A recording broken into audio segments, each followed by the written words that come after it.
सत्य सनातन धर्म की जय। बहुत ही सौभाग्य का समय है।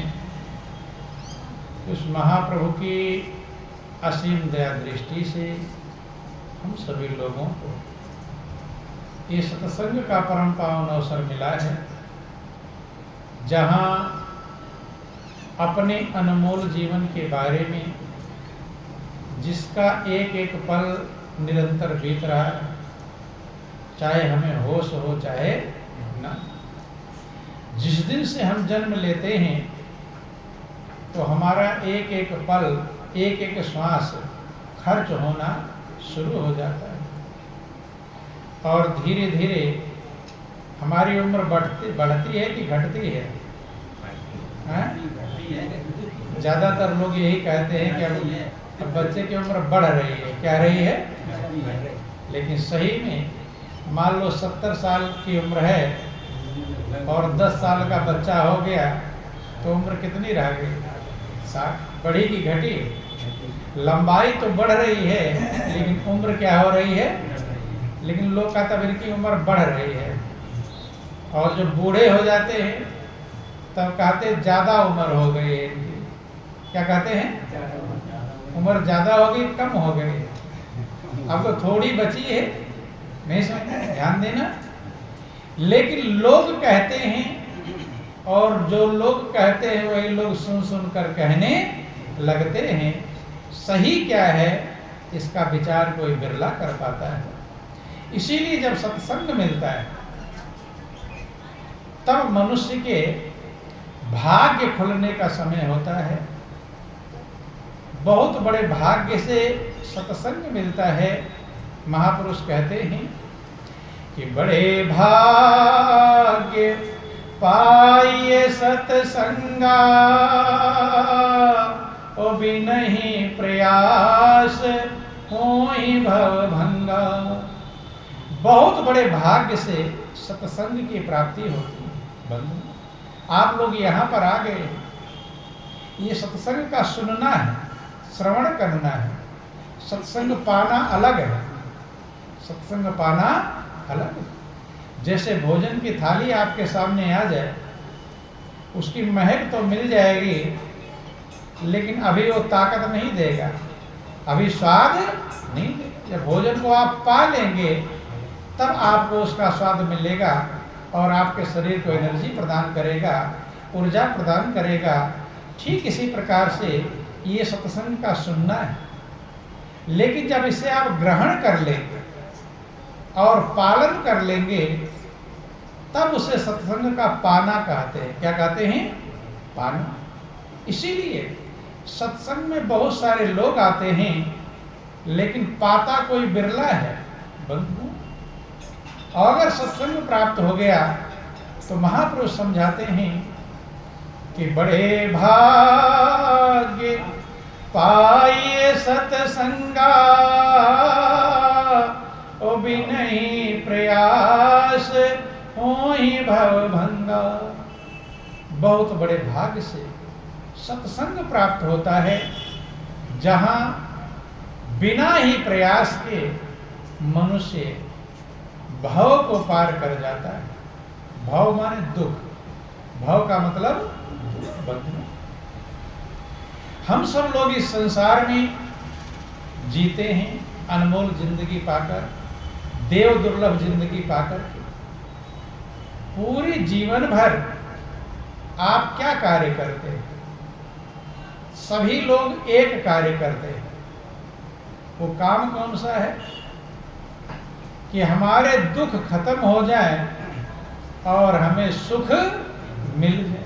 या दूसरा कोई काम?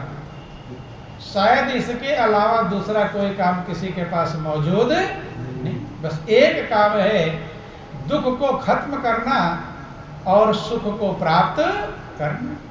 पूरे जीवन भर दिन भर परिश्रम करते हैं तो, रात भर परिश्रम करते हैं तो, अच्छे कर्म करते हैं तो, और बुरे रास्ते अपनाते हैं तो भी किस लिए? सुखी होने के लिए और दुख खत्म करने के लिए।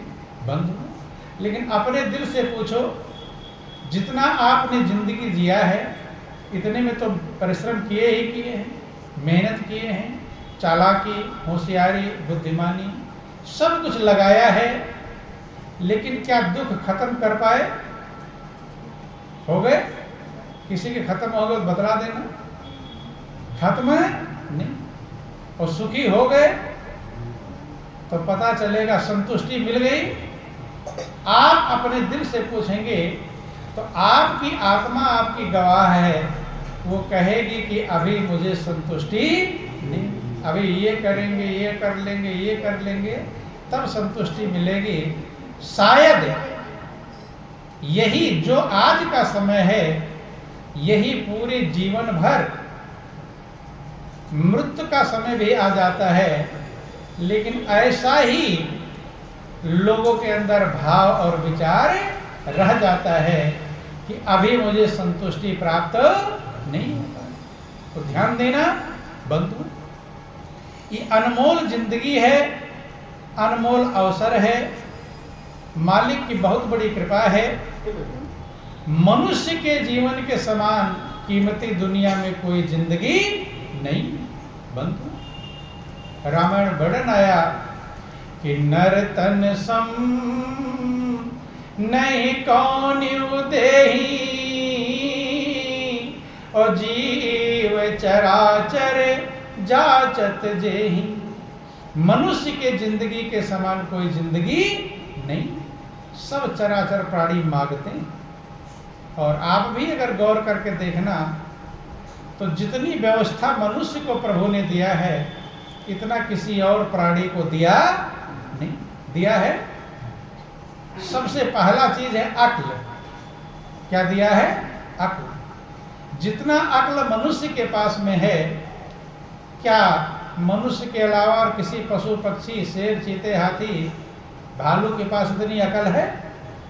इतनी अकल प्रभु ने किसी को दिया नहीं। सबसे ज्यादा अक्ल आपको प्रभु ने दिया है, और अक्ल का ही खेल है जो मनुष्य बलवानों को भी अपने बस में कर लेता है। कर लेता कि नहीं कर लेता? मनुष्य से बलवान बनाए गए हैं, शेर हैं, चीते हैं, हाथी हैं, भालू, ऊंट, घोड़े, गधे, खच्चर, ताकत है।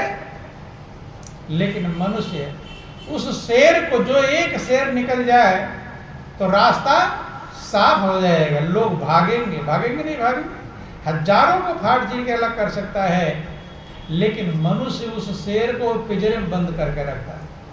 रखता कि नहीं रखता? किससे? ताकत के बल से या अक्ल से? ताकत से नहीं, ताकत से तो फाड़ चीर देगा। कैसे? अक्ल से। अक्ल के द्वारा हाथी पर सवारी करता है, ऊंट, गधे, घोड़े, खच्चर से काम करवाता है। ये अक्ल की व्यवस्था है जो प्रभु ने आपको प्रदान किया। तो मनुष्य को सबसे ज्यादा अक्ल मिला हुआ है, और सबसे ज्यादा सामान मनुष्य के पास में है कि नहीं? जितना सामान आप लोगों के पास में है, क्या किसी पशु पक्षी, कीड़े मकोड़े, भेड़ बकरियों के पास है इतना सामान? इतना सामान मौजूद नहीं।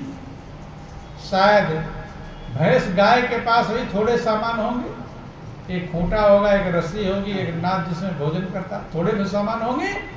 मनुष्य के पास, ध्यान देना, मनुष्य के पास सबसे ज्यादा सामान है, और मनुष्य के पास सबसे ज्यादा अक्ल है, और मनुष्य ने सबके ऊपर कब्जा कर रखा है। कब्जा किया कि नहीं? शेर को कहेगा नाच तो नाचेगा, हाथी को कहेगा सामान ढो तो ढो। सबके ऊपर मनुष्य ने कब्जा कर लिया है बंधु। लेकिन सबसे बड़ी अफसोस की बात क्या है कि मनुष्य से ज्यादा बेचैन और टेंशन में भी कोई नहीं है। कोई? जितना चिंता मनुष्य के पास में है, इतना पशु पक्षी कीट पतंगों के पास। पशु का आप पेट भर दो, चारा खा लिया, उसको यह भी चिंता नहीं कल के लिए रख दो, कल क्या खाऊंगा, चिंता है। आज खा लिया, छोड़ के चल देता है, नहीं कर देता बंद। और मनुष्य को कब तक की चिंता है? इस मनुष्य को जो देव दुर्लभ जिंदगी पाया है, इसको अच्छे अच्छे व्यंजन खिला दो, मखमल के गद्दे पर लिटा दो, फ्रीज, कूलर, एयर कंडीशन, नौकर चाकर, धन के भंडार लोगों के पास में रहते हैं, लेकिन चिंता के मारे रात रात नींद की गोलियां खाते हैं लोग। कौन खाता? मनुष्य की पशु? यही मनुष्य जो देवताओं को दुर्लभ जिंदगी मिली है, नींद गोलियां खाते हैं।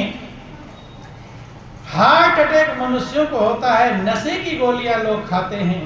खाते हैं कि नहीं खाते? नशे का सेवन करते हैं, ना जाने क्या क्या करते हैं। किस लिए?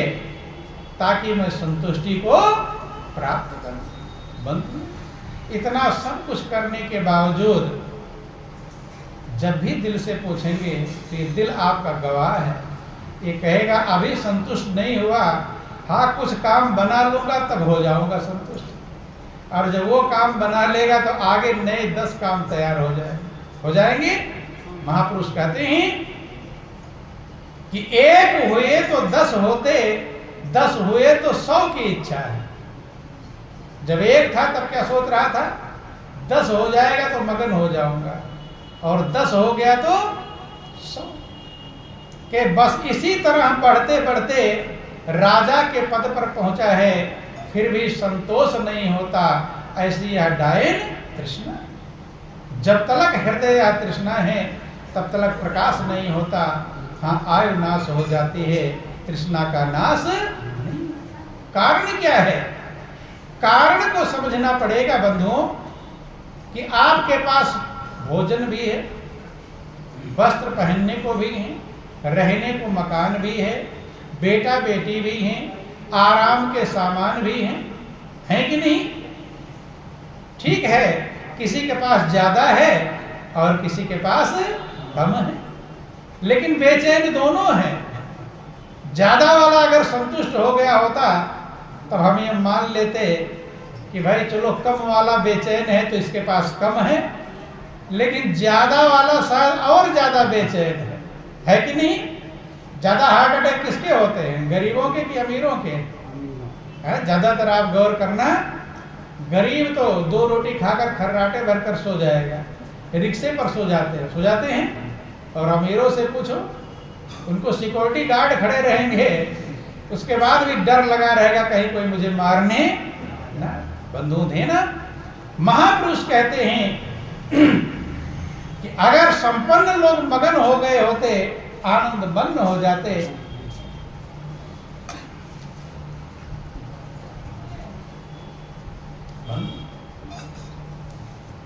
तो ये मान लिया जाता कि भाई जिसके पास कम व्यवस्थाएं हैं वो बेचैन है, वो अशांत है, तो ठीक है। लेकिन ज्यादा पैसे वाले भी ज्यादा बेचैन हैं, उनको बीमारियां भी बड़ी बड़ी हैं, हार्ट अटैक भी हो रहे हैं बंधु, टेंशन चिंता भी ज्यादा है। फिर क्या उपाय है? ज्यादा में रहना अच्छा है या कम में रहना अच्छा है? किस में रहना? कन्फर्म नहीं है, ये कन्फर्म ही आज तक नहीं कर पाए, कम में रहूं या ज्यादा में रहूं, क्योंकि दोनों ही बेचैन है। इसीलिए सत्संग की आवश्यकता है। कारण क्या है? देखो, कारण का जब तक ज्ञान नहीं होगा तब तक मंजिल मिलने वाली नहीं। आप अपनी गाड़ी ले जाते हैं, मैकेनिक के पास खड़ा करते हैं कि भाई स्टार्ट नहीं हो रही, तो मैकेनिक क्या ढूंढता है?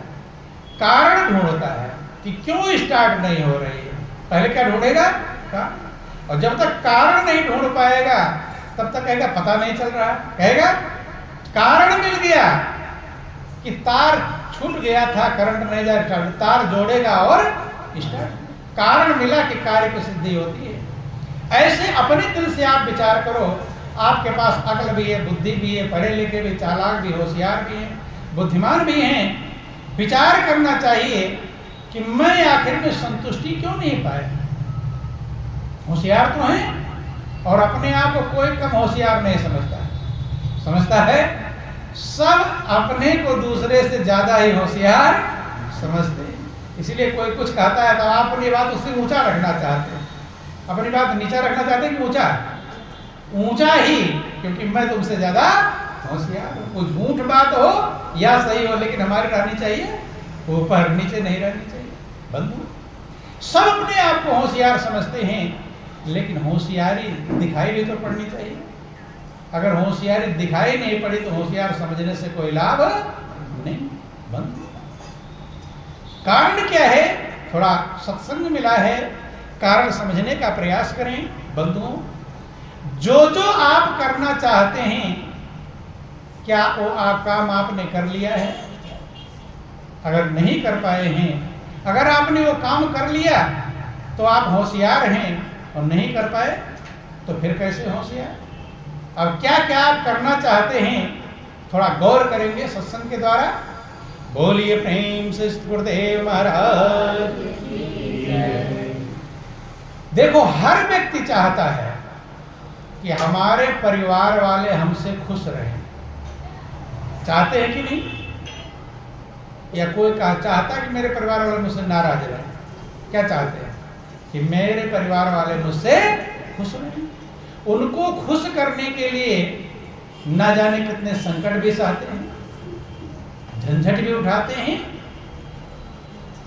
लड़ाई झगड़े मारपीट तमाम सारा काम करते हैं कि ताकि हमारे परिवार वाले हमसे खुश रहे, प्रसन्न रहें। उनको प्रसन्न करने के लिए रात को भी मेहनत करते हैं, प्रसन्न करना चाहते हैं, और आपने परिश्रम में कसर नहीं। लेकिन हिसाब लगा कर देखो कि कितने लोगों को आपने 100% खुश कर लिया है। गिन कर देखना कि कितने ऐसे लोग हैं जो आपसे 100% खुश हो गए। तो गिनती है, ढूंढ कर लाएंगे कि यही है जो मुझसे पूरा खुश है, अर्थात इसको मुझसे कोई शिकायत। और जब हिसाब लगाएंगे तो जिनको आप खुश करने में लगे हुए हैं, शायद उन्हीं को आपसे ज्यादा शिकायत होगी कि नहीं होगी? उन्हीं के पास ज्यादा शिकायत होगी। अर्थात जिंदगी बिता दिया लोगों को खुश करते करते, काले बाल सफेद हो गए। किस लिए? ताकि लोग मुझसे खुश हो जाएं। उम्र खत्म होने वाली है, लेकिन लोग खुश हो पाए नहीं। तो नंबर 1 होशियारी। होशियारी तो लगाया, लेकिन लोगों को खुश कर पाया। दूसरी होशियारी, चलो लोगों को नहीं खुश कर पाए, कोई बात नहीं। सभी लोग चाहते कि मैं खुश हो जाऊं, अपने आप को खुश करना चाहते हैं। अपने आप को खुश करने के कोई सिनेमा में जा रहा है, कोई शराब की बोतलें पी रहा है, कोई कहीं कहीं कोई कहीं क्लबों में जा रहे हैं। किसके लिए? खुद को खुश करने के लिए। आपने अपने आप को खुश करने के लिए आज तक ना जाने कितने काम किए हैं कि नहीं? लेकिन अपने दिल से पूछो कि आपने खुद को खुश कर लिया, हो गए खुश आप? तो पता चलेगा कि आप खुद को भी अभी खुश, क्योंकि बहुत सारे अभी काम बाकी, वो करोगे तब खुश होगे। नहीं समझ में आया? और वो करोगे फिर नए काम बन जाएंगे, तो शायद पूरी जिंदगी में पूरा कर पाओगे। तो समझना, ना तो हम लोगों को खुश कर पाए, ना खुद को संतुष्ट कर पाए, और तीसरा काम सभी लोग ये चाहते हैं कि भगवान हमसे खुश हो जाए। चाहते कि नहीं? आप लोग भगवान को खुश करना चाहते हैं कि नाराज? क्या करना चाहते हैं? भाई पूजा पाठ व्रत उपवास रखते हैं, किसके लिए? खुश ही तो करने के लिए करते हैं। लेकिन अपने दिल पर हाथ लगा कर पूछो कि क्या आपसे भगवान खुश हो गए हैं? खुश हो गए हैं? तो आपका दिल कहेगा ना जाने क्या क्या उल्टा सीधा काम किया है। खुश हो जाएंगे भगवान? नहीं सोचे। भगवान तो तब खुश होंगे जब सही कर। ध्यान देना। तो 3 चीजें आपको गिनाई गई। नंबर 1, हम लोगों को खुश करना चाहते हैं, दूसरा खुद को खुश करना चाहते हैं, और तीसरा भगवान को खुश करना चाहते हैं। लेकिन अपना हिसाब अलग अलग लगा लेना। इन तीनों कामों में पास हुए हैं या फेल? अगर पास हुए हैं तब जिंदगी धन्य हो जाएगी, अगर फेल हुए हैं तो पास होने का उपाय करना चाहिए। नहीं करना चाहिए, भाई इस बार फेल हो गए और मेहनत करो। तो ध्यान देना, कारण क्या है इसके पीछे छिपा हुआ? एक कारण है, थोड़ा गौर करेंगे। ये प्रभु के पास सत्संग मिलता है समझने के लिए। कथाएं तो बहुत मिलती हैं, लेकिन सत्संग कभी कभी प्राप्त होता है। देखो, आप दो चीजों से मिलकर बने हैं, एक शरीर और दूसरा आत्मा। दो ही चीज है, शरीर और दूसरा आत्मा। इसे महापुरुषों की भाषा में कहा जाए तो भौतिक और आध्यात्म। एक पक्ष भौतिक का है और दूसरा पक्ष आध्यात्म का है। बंधु, जिंदगी के दोनों पहलू हैं, भौतिक पक्ष भी है और आध्यात्म पक्ष भी है। दोनों, जैसे चिड़िया के दो पंख होते हैं, उड़ने के लिए दोनों पंख जरूरी हैं। एक पंख टूट जाए तो चिड़िया उड़ पाएगी नहीं। ऐसे हमारे जिंदगी के दोनों पहलू हैं, भौतिक पक्ष भी है और आध्यात्मिक पक्ष भी। जैसे पंखा चल रहा है, दो चीजें हैं इसमें, एक तो पंखा जो भौतिक है और दूसरा इसमें पावर, बिजली, जो आध्यात्म कहलाती है। उदाहरण से समझिए, दोनों चीज रहेंगी तब आपको हवा मिलेगा। अगर बिजली आओ और पंखा ना हो, हवा मिल जाएगी? नहीं मिलेगी। और पंखा सोने का लटका दें और लाइट ना आए, हवा लगेगी? दोनों चीज आवश्यक है। हमारी जिंदगी के दो पहलू हैं, भौतिक और आध्यात्म, और दोनों को बैलेंस बनाकर जब चलेंगे तब आपकी जिंदगी सफल मानी जाएगी। अन्यथा जैसे दो पैर हैं, दोनों पैर बराबर रहे तभी तो सही कहलाएगा, और एक पैर लंबा एक पैर छोटा हो जाए तो क्या कहलाएंगे? लंगड़ा। आंख भी, आंखें हैं आपको प्रभु ने दिया है, दोनों आंखें सही हो तब सही कहलाएंगे, और एक इधर टेढ़ी दूसरा इधर टेढ़ी तो सही कहलाएंगे? फिर बैलेंस। ऐसे जिंदगी के दो पहलू हैं, भौतिक और आध्यात्म, दोनों में जब बैलेंस बनाएंगे तब जिंदगी सही प्रकार से चल पाएगी, तब आपको संतुष्टि मिलेगी, तब आपको शांति मिलेगी, तब आपका जीवन आनंदमंद हो पाएगा।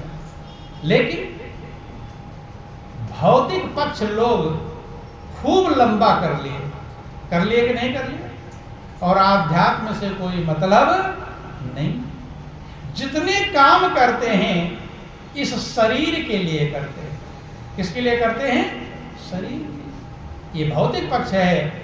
भोजन तो शरीर के लिए, वस्त्र शरीर के लिए, ऐशो आराम के सामान शरीर के लिए। जितनी चीजें मनुष्य इकट्ठा कर रहा है सब किसके लिए? शरीर। आत्मा के लिए कौन सा काम करते हैं बंधु? और यही कारण है महापुरुषों ने समझाने का प्रयास किया, भौतिक पक्ष बहुत बढ़ गया लेकिन आध्यात्म पक्ष अधूरा है। क्या है? अधूरा। जैसे गाड़ी होती है, गाड़ी में एक्सीलेटर भी है और ब्रेक भी है, दोनों जरूरी है कि नहीं? अगर एक्सीलेटर हो और ब्रेक ना हो तो ना जाने कहाँ चले जाए, कहाँ टकरा जाए, कुछ भरोसा। बैलेंस करने के लिए एक्सीलेटर भी आवश्यक। ऐसे भौतिक को एक्सीलेटर समझ लो और आध्यात्म को ब्रेक समझ लो। ये जो दोनों जिन्होंने जिनके जीवन में उतरा वे इस जीवन को धन्य कर पाए, सफल कर पाए। नहीं तो लोग टेंशन में जिंदगी जीकर और लास्ट में पछता कर चले गए। क्या किए? रो कर विदा हो गए, पछता कर गए हैं। हम लोगों को अगर प्रभु ने अनमोल मनुष्य की जिंदगी दिया है तो ऐसा कुछ करें कि हमें पछताना ना पड़े। पछताते हैं इसका मतलब हम सही रास्ता समझ नहीं पाए। देखो, जिन महापुरुषों की आप पूजा करते हैं उन्होंने भी दोनों पक्ष संभाला था। ऐसा नहीं कि एक पक्ष, हनुमान जी की आप पूजा करते हैं